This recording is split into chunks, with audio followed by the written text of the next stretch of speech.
Border Patrol agents had to shoot two Tren de Aragua gang members in Portland, Oregon, when the gang members tried ramming the agents with their vehicle. And the Portland police chief initially hid the fact that the two quote-unquote victims were Venezuelan gang members from the public. Violent riots ensued outside the ICE facility, of course. Can say is there is an association with the two folks yesterday and TDA. I hesitated to even share this information initially because I'm very aware of the historic injustice of victim blaming, oftentimes portrayed by law enforcement, including this very agency that I've represented so proudly for so many years. And historically, we have not been quick to disclose the potential criminal history of others. But I felt it was imperative because I was asked yesterday in the news conference what information we have. This is information we have. This in no way draws a through line to the actions or the behaviors that occurred yesterday.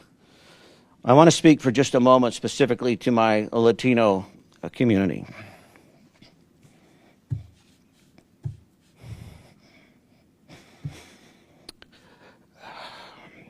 It saddens me that we even have to qualify these remarks, because I understand, or at least have attempted to understand through your voices, your concern, your fear, your anger.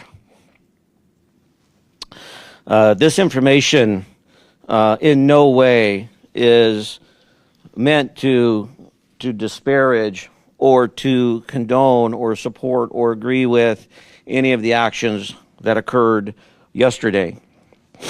But it is important that we stay committed to the rule of law, that we stay committed to the facts, that we stay a trustworthy and legitimate police department for all of Portlanders.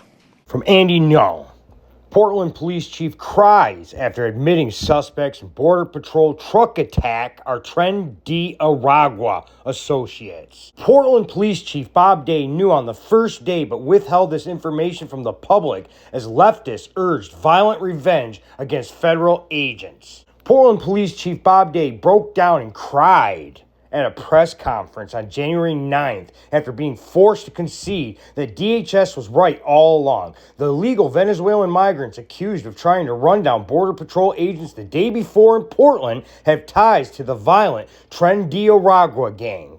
Day admitted he hesitated to tell the public the truth. What's worse is that he and the PPB were aware that the day prior that DHS was correct in their statement but refused to confirm it at the initial press conference, which preceded leftist rioting outside the Portland ICE facility.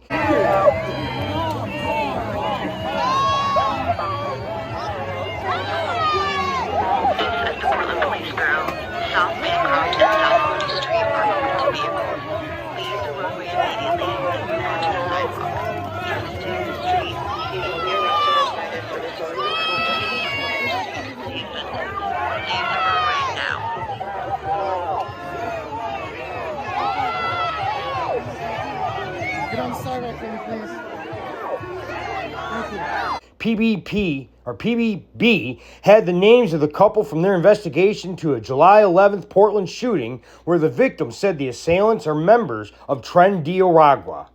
On January 8th, Border Patrol agents non-fatally shot Luis David Nico Mancada and Yorlenis Besabidla Zambredo Contreras in East Portland after the suspects allegedly tried to ram them down with a red pickup truck during a targeted stop. Almost immediately, internal details falsely claiming it was an ICE shooting were leaked to the extremist group PDX ICE Watch by a Multnomah County first responder. And there's the bastard right there, Luis David Nico Mancada. And there's his bitch girlfriend, Yolenis Bezabith Zambrano Contreras. Instead of waiting for facts, Portland and Oregon leaders, all Democrats, rushed to stage an emergency press conference condemning federal agents, rejecting DHS's statements, and publicly siding with the violent suspects, who they repeatedly described as victims. Corporate media followed suit, misleading the public and inflaming tensions. The Portland police chief refused to share the truth about the suspect's Tren-de-Aragua ties. At night on January 8th, an angry far-left mob descended on the Portland ICE facility, attempting to attack it and forcing police to make 6 arrests, all sparked by misinformation pushed by elected officials, activists, and media.